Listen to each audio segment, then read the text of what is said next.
Hello viewers, কেমন আছেন? সকলকে ওয়েলকাম আমার নতুন আরেকটি ভিডিওতে।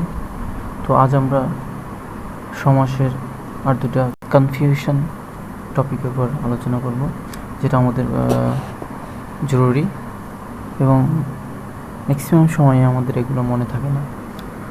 তো আজ আমরা দেখব হচ্ছে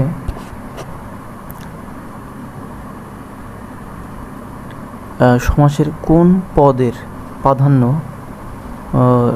উপর ভিত্তি করে সমাস তার ভাব প্রকাশ করে।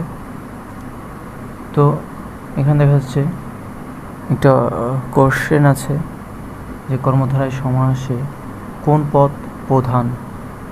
তো কর্মধারায় সমাসে এখানে আছে কর্মধারায় সমাস। তো যদি আমরা এখানে দেখি কর্মধারায় সমাস, এখানে কি বলা হয়েছে? পরপদ প্রধান সমাস। তাহলে কি হচ্ছে? কর্মধারায় সমাস হচ্ছে পরপদ প্রধান সমাস। তো বাকিগুলো দেখে নেই। তো দ্বন্দ্ব সমাস হচ্ছে পরপদ ও পূর্বপদ দুটারই অর্থের প্রাধান্য থাকে এখানে। তৎপুরুষ, কর্মধারা এবং দ্বিগু এই তিনটে হচ্ছে পরপদ প্রধান সমাস। এবং বহুব্রীহি হচ্ছে কোনো পদের অর্থই প্রাধান্য পায় না, তৃতীয় কোনো অর্থ প্রকাশ করে। অব্যয়ীভাব সমাস হচ্ছে পূর্বপদ প্রধান সমাস। তো বুঝতে পারলেন যে কোন পদের প্রাধান্য কখন, কোন পদের অর্থের প্রাধান্য কখন হয়, এটা বুঝতে পারলেন। তো দ্বিতীয় টপিকে যাই আমরা। এটা মানে সমাসবদ্ধ পদের পরবর্তী অংশকে কি বলা হয়? পরবর্তী পদের সমাসবদ্ধ পদের পরবর্তী অংশকে, এটা হচ্ছে সমাসবদ্ধ পদ। পরবর্তী অংশকে কি বলা হয়? পরবর্তী পদকে কি বলা হয়? পরপদ বা উত্তর পদ। পরপদ বা উত্তর পদ দুটোই বলা হয়। তো আমরা বাকিটা দেখে ফেলি। তো এটা হচ্ছে সমস্ত পদ, সমস্ত পদ, সমস্ত পদ এবং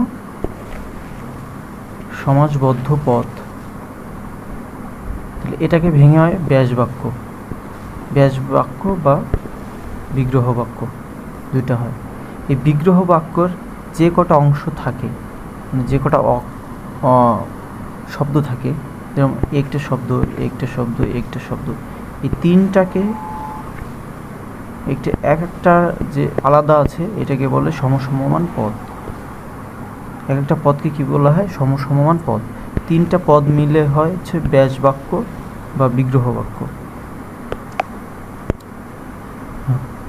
এখন এই যে সমস্ত পদ, এই যে এইটা বা সমাসবদ্ধ পদ, এটার দুইটা অংশ থাকে, হচ্ছে কি পূর্বপদ, আর একটা থাকে হচ্ছে আপনার পরপদ বা উত্তরপদ। তো বুঝতে পারলেন যে একটা সমস্ত পদকে ভেঙে ব্যাসবাক্য হয়, ব্যাসবাক্য হয়।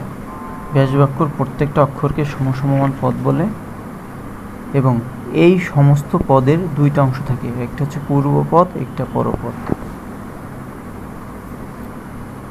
তো সমাসের ক্লাস এখানেই শেষ। আগামীতে দেখা হবে অন্য কোনো টপিকের উপর ভিডিও নিয়ে। তো সুস্থ থাকবেন, ভালো থাকবেন।